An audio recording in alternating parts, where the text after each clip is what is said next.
Yan. Ano dito ngayon? January 1. January 1 na po ngayon at yun. Nagkaroon kami ng kasunduan nung hipag ko. Ayan, si Joy. Nasusulo siya gawa sa flash. Teka lang, pipik lang ako.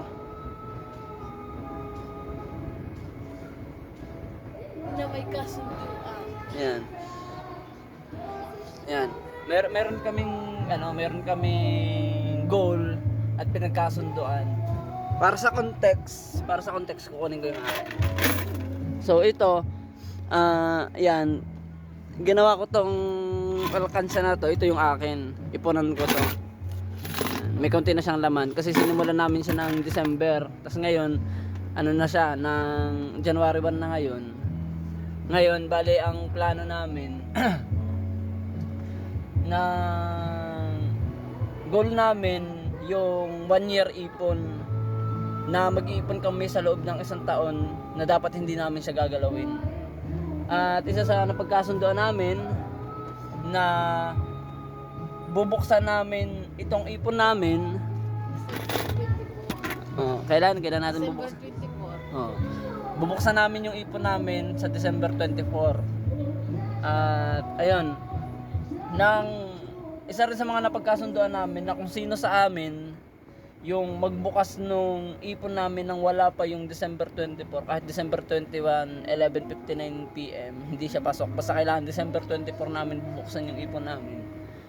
At kung sino yung magbukas nang wala pa yung tinakdang panahon nang dapat binubuksan yung aming ipon, ay mayroong consequence. Ano yung consequence? Ang naiisip ko kasi, bibigyan ng 500. Babayaran ng 500 kung sino man sa ating dalawa.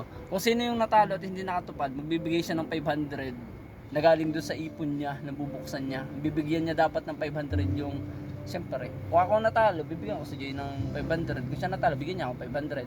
So, siguro, magkaroon tayo dito ng kaunting ng clarification na dapat mayroon tayong mga ikinukonsider na bagay na dapat karapat dapat siyang halimbawa kung kailan siya pwedeng buksan o gagamitin nang hindi maano yung consequences, parang i-disregard yung consequences. Kailangan ikaw tingin mo tuwing kailan mo pwedeng gamitin yung pera na yung parang maiisantabi natin ang consequences na yun na mag-aano ng 500. Feeling ko pagka nagkaroon ng yung halimbawa yung sa ating pinag-usapan, kailan mo hindi i-consider yung ating pustahan. Kumbaga bagay na mangyayari siya na kailangan mong kunin yung pera mo nang hindi dapat isipin yung consequences. Siguro feeling ko pagka mayroong emergency talaga na For emergency nga. yun for emergency na Talagang, pero yung emergency yun, yung talagang tinatawag ko na emergency talaga. oo, yung emergency talaga siya. Na halimbawa, pagpalagay natin, Bagay parcel, hindi pwede yan. kung halimbawa yung mga parcel, hindi pwede, mga mabababaw na bagay lang. Pero kung halimbawa emergency, halimbawa nagkaroon ulit ng pandemic, may nagkasakit na kailangan talaga ng pera o di kailangan mag-prepare ng 72 hours kit. At para may prepare yun ay kakailanganin na buksan yung mga ipon namin. So hindi siya kasali.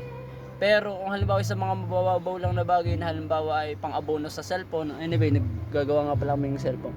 Yan.